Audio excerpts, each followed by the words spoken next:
এগিয়ে চলছে দেশ, কিন্তু ভাবতে অবাক লাগে প্রযুক্তির এই যুগেও বিদ্যুৎহীন বাড়িতে দীর্ঘদিন ধরে বসবাস করতে হচ্ছে সিসাবাড়ির একাধিক বাসিন্দাদের। তাই বিদ্যুৎ সংযোগ সহ 18 দফা দাবিতে শুক্রবার মাটিগাড়া বিডিও অফিসে স্মারকলিপি প্রদান করল দার্জিলিং জেলা কিষাণ কংগ্রেস কমিটি। তাদের অভিযোগ, 18খাই গ্রাম পঞ্চায়েতের অধীন সিসাবাড়ি গ্রামে বেশিরভাগ বাড়ি বিদ্যুৎহীন। এভাবেই দীর্ঘদিন ধরে বসবাস করছেন গ্রামবাসীরা। একাধিকবার বিদ্যুৎ সংযোগের জন্য প্রশাসনের কাছে আবেদন করা সত্ত্বেও বিদ্যুৎ পৌঁছয়নি তাদের বাড়িতে। সমস্যা হয়, লাইন নাই, বাচ্চা কাচ্চা নিয়ে থাকি, এখন এত গরমের মধ্যে ওইভাবে থাকতে লাগে। আমরা চাই যে সরকার আমাদের একটু হেল্প করুক।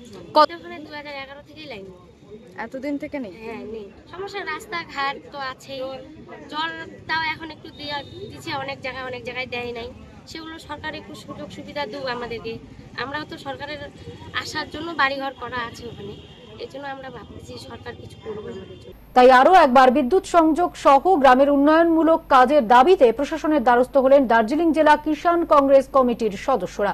তাদের বক্তব্য, এর পরেও যদি প্রশাসন নড়ে চড়ে না বসে তাহলে তারা বৃহত্তর আন্দোলনের পথে পা বাড়াবেন।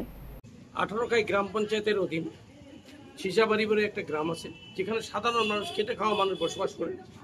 সেই গ্রামে 2011 থেকে তারা বসবাস করছে। আজও পর্যন্ত সেখানে কোনো বিদ্যুৎ বন্দোবস্ত নেই, পানীয় জলের বন্দোবস্ত নেই, রাস্তার অবস্থা ভয়ানক খারাপ। সেখানে একটা শ্মশান আছে, সেই শ্মশানটা ভেঙে প্রায় শেষ হয়ে গেছে। সেখানে কোনো রকম প্রশাসনিক বন্দোবস্ত নেই।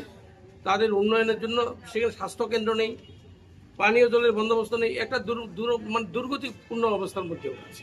এইসব নিয়ে আমরা 12 দফা দাবি নিয়ে আজকে বিডিও সাহেবের কাছে একটা স্মারকপত্র দিতে আসছি। এবার প্রতি বছরে প্রায় কমপ্লেন দেওয়া আছে।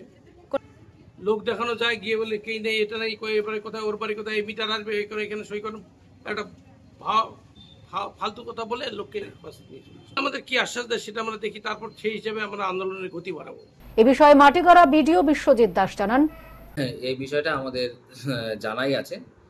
আমাদের এই 18খাই গ্রাম পঞ্চায়েতে যে সিসাবাড়ি এলাকা, সেখানে একটা বেশ কিছু সংখ্যক বাড়ি আছে যাদের বাড়িতে ইলেকট্রিসিটি নেই।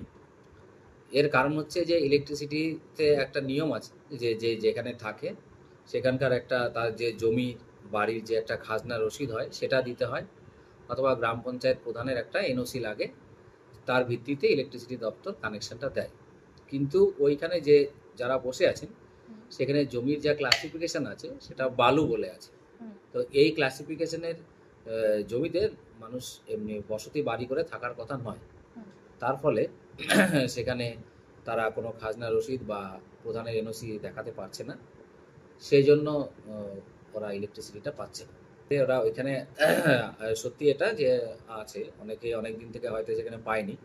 তো যেহেতু এটা জমি সংক্রান্ত ব্যাপার, যতদিন পর্যন্ত সেখানকার জমির ক্লাসিফিকেশনের কারেকশন না হচ্ছে বা করা যাবে কিনা সেটা ঊর্ধ্বতন কর্তৃপক্ষকে আমরা জানিয়েছি, আবারও জানাবো আজকে এই ডেপুটেশনের বিষয়টা।